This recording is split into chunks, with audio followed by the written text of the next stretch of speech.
نحمدہ ونصلی ونسلم علی رسولہ الکریم اما بعد فاعوذ باللہ من الشیطان الرجیم بسم اللہ الرحمن الرحیم وما لی لا اعبد الذی فطرنی والیہ ترجعون۔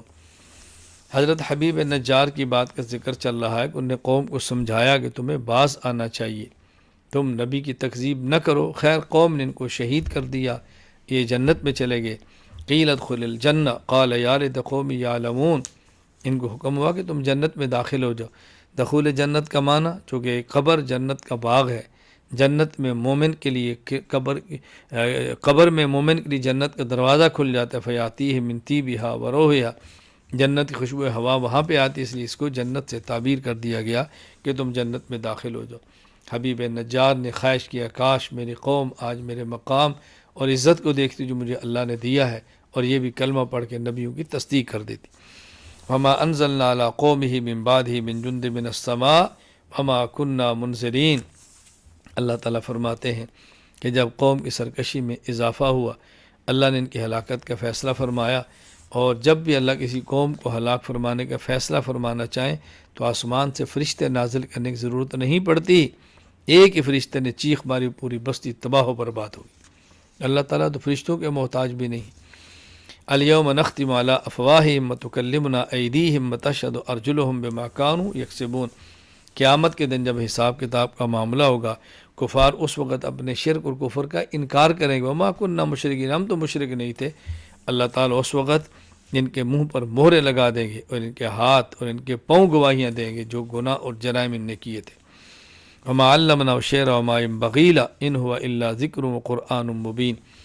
جب یہ مشرکین کہتے پیغمبر کی شاعرانہ باتیں ہیں، خیالی باتیں، قصے ان کہانیاں ہیں، اللہ فرماتے ہیں ہماری پیغمبر کی شان کے لائق شاعری نہیں ہے، نہ یہ خیالی باتیں کرتے ہیں، نہ شاعرانہ باتیں کرتے ہیں، یہ قرآن ایک حقیقت ہے جس کو نبی بیان کرتا ہے۔ اولم یر الانسان انا خلقناه من نطفہ فاذا هو خصیم مبین۔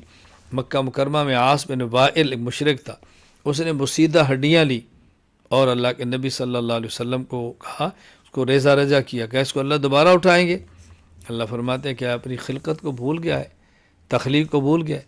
ہم نطفہ سے ایک انسان کو پیدا کرتے ہیں، تین بوسیدہ ہڈیوں سے انسان کو پیدا کرنا کیا مشکل ہے؟ تم دیکھتے نہیں ہو سبز درخت کی ٹانی کو ٹہنی سے مارتے ہیں، اسے آگ نکال دیتے ہیں، تو انسان کو پیدا کرنا کیا مشکل ہے؟ سورۃ الصافات، اس سورت کے شروع میں والصافات صفا، اس مناسبت سے سورت کا نام سورہ صافات ہے۔ والصافات صفا فالزاجرات زجرا فالتالیات ذکرا۔ یہاں اللہ تعالی نے فرشتوں کی قسمیں اٹھائی ہیں۔ کون سے فرشتے؟ نمبر ایک، جو صفیں باندھ کے کھڑے ہیں، جو ان فرشتوں کی جو ڈانٹ ڈپٹ کرتے ہیں، فالتالیات ذکرا، جو تلاوت کرتے ہیں۔ تو یہاں بتانا مقصود ہے کہ مشرک بعض فرشتوں کو اللہ کی بیٹیاں کہتے ہیں، ان کی عبادت کرتے ہیں۔ اللہ فرماتا ہے وہ تو خود اللہ کے سامنے سب بستہ کھڑے ہیں، اللہ کے حکم کے پابند ہیں، ذکر کرتے ہیں، تلاوت کرتے ہیں، تم ان کو خدا کس لیے بناتے ہو؟ اولئک لہم رزق معلوم فواکہ وہم مکرمون۔ اہل جنت کو رزق معلوم ملے گا۔ کیا مطلب؟ یقیناً ملے گا، بتایا گیا کہ ان کو رزق ملے گا، بتا دیا گیا، یقیناً ہے۔ دنیا کی طرح نہیں کہ کل کیا ملے گا کیا نہیں ملے گا، جو دینا ہے اللہ نے پہلے سے بتا دیا ہے۔ ذالک خیر النزلا ام شجرۃ الزقوم انا جعلناها فتنۃ للظالمین۔ اور جہنمیوں کو زقوم کا درخت ملے گا، نہایت بدبودار ہوگا، کڑوا ہوگا، اور کریہ المنظر ایسا جیسے شیطان کا سر ہوتا ہے۔ اللہ تعالی ہمیں جہنم سے اور جہنم کے عذاب سے محفوظ فرمائے۔ وَلَقَدْ نَادَانَا نُوحٌ فَلَنِعْمَ الْمُجِيبُونَ۔ انبیاء علیہ السلام کا اللہ نے تذکرہ کیا، حضرت نوح علیہ السلام کا، پھر حضرت ابراہیم کا، پھر حضرت موسیٰ کا، پھر حضرت ہارون کا، پھر حضرت لوط کا، پھر حضرت یونس علیہ السلام۔ انبیاء کا اللہ نے تذکرہ فرمایا، بار بار اللہ نبیوں کا تذکرہ فرماتے ہیں۔ یا نوح علیہ السلام کا تذکرہ کیا، آگے وَإِنَّ مِن شِيَعَتِهِ إِبْرَاهِيمَ، حضرت ابراہیم علیہ السلام کا تذکرہ فرمایا۔ ان کا واقعہ کئی بار گزر چکا ہے۔ آپ کی قوم بتوں کی عبادت کرتے، آپ ان سے تنگ تھے، نصیحت کرتے، سمجھاتے، قوم نے تکالیف بھی دی، آپ ان کو برداشت کرتے رہے، بتوں کو توڑا بھی، بار بار ان کا واقعہ گزرا ہے۔ فلما بلغ معه السعی قال یا بنی، اللہ نے بیٹا اسماعیل دیا، جب یہ بڑے ہوئے جوان، حکم دیا، خواب میں دیکھا کہ ان کو ذبح کر رہا ہو۔ نبی کی خواب چونکہ وہی ہوتی ہے، بیٹے سے فرمایا بیٹا میں نے خواب میں دیکھا ہے تو میں ذبح کر دوں۔ کہا ابا جی اللہ کو حکم ہے، بسم اللہ پڑھیں۔ آنکھیں باندھی، اپنے بیٹے کے گردن پہ چھری چلا دی، جب چھوڑا سمجھا کہ ذبح ہو گیا ہے، آنکھوں سے پٹی اتاری تو دیکھا کہ دمبا ذبح ہوا ہے، بیٹا کھڑا مسکرا رہا ہے۔ اللہ نے فرمایا کہ ہمارا مقصد تمہارے بیٹے کو ذبح کرانا نہیں تھا، امتحان تھا، ابراہیم تم اس میں کامیاب ہوئے۔ وَإِنَّ يُونُسَ لَمِنَ الْمُرْسَلِينَ إِذْ أَبَقَ إِلَى الْفُلْكِ الْمَشْحُونِ۔ یونس علیہ السلام نے اپنی قوم کو بہت دعوت دی، قوم نے دعوت قبول نہیں کی۔ بالآخر یونس علیہ السلام نے اپنی قوم کو بتایا کہ تم نے توبہ نہ کی، 3 دن تک تمہارے اوپر عذاب آئے گا، یہ کہا اور اپنے اجتہاد سے تشریف لے گئے۔ دریا میں کشتی تھی، کشتی میں بیٹھ گئے۔ ادھر قوم نے گڑ گڑا کر اللہ سے دعا مانگی، توبہ کر لی، اللہ نے عذاب کو ٹال دیا۔ عذاب تو آنا تھا، جب وہ توبہ نہ کرتے، توبہ کی اور عذاب کے آنے سے پہلے کی، اللہ نے توبہ قبول فرما لی۔ ابراہیم حضرت یونس علیہ السلام کشتی میں تھے، کشتی بھنور میں پھنسی، ملا نے کہا ہماری کشتی میں کوئی بھاگا ہوا غلام ہے۔ حضرت یونس فرمانے لگے میں ہوں، کشتی سے ان کو پھینکا، مچھلی کے منہ میں گئے، مچھلی نے پیٹ میں رکھا، 40 دن تک مچھلی کے پیٹ میں رہے، لا الہ الا انت سبحانک انی کنت من الظالمین کا ورد کیا کہ اللہ کا امتحان تھا، ان کی معراج تھی، ان کے درجات کو بلند کرنا تھا۔ پھر یونس علیہ السلام کو مچھلی نے باہر نکالا، بکری کا دودھ پیتے اور کدو کی بیل کا سایہ تھا۔ اللہ پاک نے ان کو عزت عطا فرمائی، اللہ نے ترقیات عطا فرمائی۔ ہمیں بھی چاہیے کہ انبیاء علیہ السلام کی اتباع کریں۔ فاستفتہم لربک البنات ولہم البنون، اللہ فرماتے ہیں ان سے پوچھو کیسے مشرک بدبخت ہیں کہ کہتے ہیں اللہ کی بیٹیاں ہیں اور اپنے لیے بیٹے پسند کرتے ہیں، یعنی اللہ کے لیے ملائکہ کو بیٹیاں کہتے ہیں، خود بیٹی کے نام سے آر کھاتے ہیں، زندہ درگور کرتے ہیں، کیسے نالائق ہیں۔ سبحان ربک رب العزت عما یصفون وسلام علی المرسلین والحمد للہ رب العالمین۔ اللہ تعالیٰ نے مشرکین کی شرک کی تردید فرمائی اور اللہ تعالیٰ کے لیے اللہ تعالیٰ نے ان کی شرک کی تردید فرمائی، اور آخر میں 3 باتیں کیا، سبحان ربک رب العزہ، ایک تو اللہ پاک ہے، عزت والا ہے، مشرکین کی جو بیہودہ گفتگو اللہ سے پاک ہے، وسلام علی المرسلین، اور انبیاء پر اللہ نے خود سلام بھیجا ہے، یہ نہ قبول کریں مشرک، ہم سلامتی بھیجتے ہیں۔ الحمد للہ رب العالمین، پھر اللہ تعالیٰ نے توحید کو بیان فرمایا کہ اللہ توحید کو پسند کرتے ہیں اور حمد سب اللہ ہی کے لیے ہے۔ سورہ صاد والقرآن ذی ذکر بل الذین کفروا فی عزت و شقاق، چونکہ صاد لفظ جو حروف مقطعات میں سے اس کا ذکر کیا، اسی مناسبت سے سورت کا نام سورہ صاد ہے۔ اجعل الآلہۃ الہ واحدہ ان ھذا لشیء عجیب، جناب ابو طالب نبی کریم صلی اللہ علیہ وسلم کے ساتھ رشتہ داری کا حق نبھاتے تھے، آخری عمر میں مشرکین ان کے پاس اور کہا اپنے بھتیجے محمد سے کو ہمارے بتوں کو برا بلا نہ کہیں۔ اللہ اکبر۔ نبی کریم صلی اللہ علیہ وسلم نے نبی کریم صلی اللہ علیہ وسلم کو ابو طالب نے کہا کہ دیکھو یہ تمہیں یہ بات کہہ رہے ہیں کہ تم ان کو برا بلا نہ کہو۔ حضور اکرم فرمانے لگے صلی اللہ علیہ وسلم کہ تمہیں میں ایک ایسی بات بتاتا ہوں، کلمہ دیتا ہوں، اگر تم اس کو پڑھ لو نا تو عرب و عجم کہ تم مالک بن جاؤ۔ ہم نے کہا کیا؟ آپ نے فرمایا لا الہ الا اللہ محمد رسول اللہ، کلمہ توحید پڑھو۔ تو وہ لوگ کہنے لگے کہ عجیب بات ہے، اجعل الآلہۃ الہ واحد، ہم سارے خدا چھوڑ کر ایک خدا مانے، کیسی بات کرتے ہو؟ تو یہ بات ماننے کے لیے تیار نہیں ہوئے۔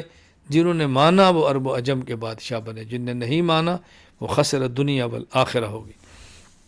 وَهَلْ أَتَاكَ نَبَأُ الْخَصْمِ إِذْ تَصَوَّرَ الْمِحْرَابَ، حضرت داؤد علیہ السلام کو اللہ نے ایک ابتلا اور آزمائش میں رکھا۔ حضرت داؤد علیہ السلام کے بارے میں بہت ساری روایات من گڑت ہیں جو یہود و نصارہ کی وجہ کی ہوئی ہیں۔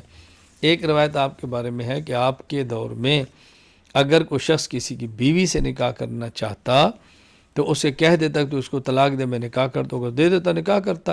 تو بعض ایسے اقوال ملتے ہیں کہ داؤد علیہ السلام ایک عورت جو نہایت سمجھدار تھی، چاہتے تھے اس سے نکاح کر لیں، تو اس کو شوہر سے کہا کہ اگر تم طلاق دو تو میں اس سے نکاح کر لوں۔ اب یہ جائز تھا، لیکن پیغمبر کی شان کا تقاضا، پیغمبر کی عظمت کا تقاضا، ممکن ہے یہ ہو کہ ایسا نہیں ہونا چاہیے۔ اللہ تعالیٰ کو یہ بات ناپسند آئی، اللہ تعالیٰ نے امتحان آزمائش میں ڈالا۔ آزمائش کیا تھی؟ آپ خلوت گاہ میں عبادت کر رہے تھے تو 2 آدمی نے آگے اچانک مسئلہ پوچھا کہ جی اس کے پاس 99 ہیں، جس کے پاس 99 دمبی ہیں، میرے پاس ایک ہے، یہ کہتا ہے ایک بھی مجھے دے دو۔ حضرت داؤد علیہ السلام فرمان لگے کہ بہت ظلم کر رہا ہے، تیری دمبی کیوں تجھ سے لیتا ہے؟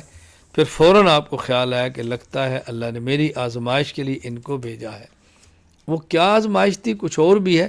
یہ وہ روایات ہیں جو اس قدر نہیں کہ جس پر اعتماد کر کے پیغمبر کے بارے میں کوئی بات کی جا سکے، لیکن یہ اس دور میں جائز بھی تھا، کوئی ناجائز نہیں تھا. بعض چیزیں ایسی ہیں جو جائز ہوتی ہیں لیکن کسی بڑے آدمی کی شان کا تقاضا ہوتا ہے اس جائز کو بھی چھوڑ دے. تو حضرت داؤد علیہ السلام کے لیے جائز بھی تھا، تو ان کی عظمت کا تقاضا تھا کہ آپ اس جائز کو بھی نہ کریں. جس طرح ہمارے معاشرے میں بہت سارے کام جائز ہوتے ہیں لیکن لوگ کہتے ہیں بھائی تو اتنا بڑا ہے تو اس چھوٹی سی چیز کو بھی چھوڑ دے. وَوَهَبْنَا لِدَاوُودَ سُلَيْمَانَ نِعْمَ الْعَبْدُ إِنَّهُ أَوَّابٌ. حضرت داؤد کو اللہ نے بیٹا سلیمان دیا، بہترین آدمی تھے. اللہ نے ان کو خوب گھوڑے دیے، حکومت دی، جنات پہ حکومت دی، اور عجیب ایسی بادشاہت دی کہ اس کے بعد کسی کو ایسی بادشاہت نہیں ملی. حضرت سلیمان علیہ السلام کو یہ انہی چیزوں کا ذکر ہے. وَاذْكُرْ عَبْدَنَا ایوب. حضرت ایوب علیہ السلام اللہ کے نبی تھے، ان کے اوپر تکلیف آئی، تنہا بیوی ان کے ساتھ رہ گئی، اور بہت مشکل میں انہوں نے حضرت داؤد علیہ السلام کا، حضرت ایوب علیہ السلام کا ساتھ دیا ہے. ایک بار ایک شیطان کسی حکیم کے روپ کے اندر آیا تو کہا میں علاج کرتا ہوں، ہاں جب ٹھیک ہو جائے تو یہ کہنا کہ اس طبیب نے اس کو ٹھیک کیا. حضرت ایوب علیہ السلام کی بیوی فوراً ان کے پاس کی کہ مجھے ایک شخص ہے وہ یہ کہہ رہا ہے. حضرت ایوب بہت غصے فرمایا تو شیطان ہے، لعین ہے، ہمارا دشمن ہے، تو کیسی بات کہہ رہی ہے؟ اور یہ فرمایا میں ٹھیک ہو گیا تو قسم اٹھائی میں تجھے 100 لکڑیاں ماروں گا، 100 ماروں گا. اب صحت یاب ہو گئے، اب قسم پوری کرتے ہیں. تو بیوی نے ساتھ بہت دیا تھا، بہت خدمت کی تھی، مارنے کو دل نہیں کرتا. نہیں مارتے تو قسم پوری نہیں ہوگی. تو اللہ کی طرف سے حکم تھا کہ آپ 100 لکڑیاں چھوٹی چھوٹی لے کر گٹھا بنا رہے ہو، گٹھا اکٹھا مار دیں، قسم بھی پوری ہو جائے گی. میں نے وہ جگہ بھی دیکھی ہے جہاں ایوب علیہ السلام نے بیماری کے ایام کاٹے ہیں. وہ چشمہ بھی دیکھا ہے کہ جہاں سے آپ نے پانی لیا اور آپ کو شفا ملی اور آپ نے غسل فرمایا. سورۃ الزمر. زمر کہتے ہیں گروہ کو. اس سورت کے آخر میں 2 گروہوں کا ذکر ہے، لفظ زمر، اس لیے سورت کا نام اس سورہ زمر رکھ دیا گیا. مَا نَعْبُدُهُمْ إِلَّا لِيُقَرِّبُونَا إِلَى اللَّهِ زُلْفَىٰ. مشرکین کہتے ہیں خالق تو اللہ ہے لیکن کچھ اختیارات اللہ نے بعد میں بتوں کو دے دیے ہیں، فلاں فلاں کو ہم ان کو خوش کرتے ہیں تاکہ ان کی خوشی سے اللہ خوش ہو جائے. تو ہمارا مقصود ان کی عبادت نہیں بلکہ ان سے اللہ کا قرب حاصل کرنا مقصود ہے. تو اللہ تعالیٰ نے بات سمجھائی ہے یہ شرک کی باتیں نہ کرو، اللہ کی ذات کے علاوہ کسی کے سامنے جھکنا یہ قطعاً تمہارے لیے جائز نہیں. افمن شرح اللہ صدرہ للاسلام فهو علی نور من ربی. اللہ تعالیٰ فرماتے ہیں وہ شخص جس کے سینے کو اللہ اسلام کے لیے کھول دے اور اللہ کی طرف سے علم اور نور پر ہو، کیا ان جیسا ہو سکتا ہے جن کے دل تنگ ہیں اور شریعت کو نہیں سمجھتے؟ دونوں میں برابری نہیں ہے. اللہ پاک ہمیں شرح صدر عطا فرمائے.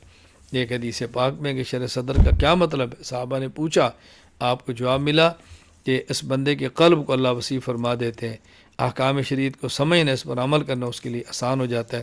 اللہ تعالی ہمارے لیے احکام شریعت کو سمجھنا اور اس پر عمل کرنا آسان فرما دے.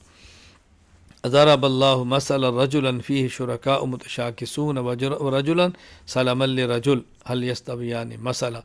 اللہ فرماتے ہیں کہ دیکھو مشرک اور موحد کی مثال کیا ہے. اگر ایک غلام اور اس کے کئی آقا ہو یہ مشرک ہے، اور اگر ایک شخص ہو جس کا ایک ہی آقا ہو یہ مثال موحد کی ہے.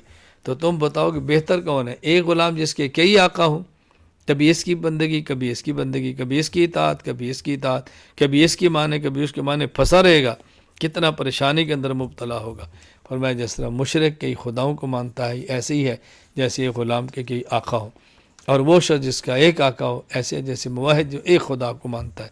اللہ تعالیٰ میں شرک سے بچائے، اللہ توحید کی نعمت عطا فرمائے، اللہ تعالیٰ توحید پر ہی موت عطا فرمائے. وآخر دعوانا الحمد للہ رب العالمین.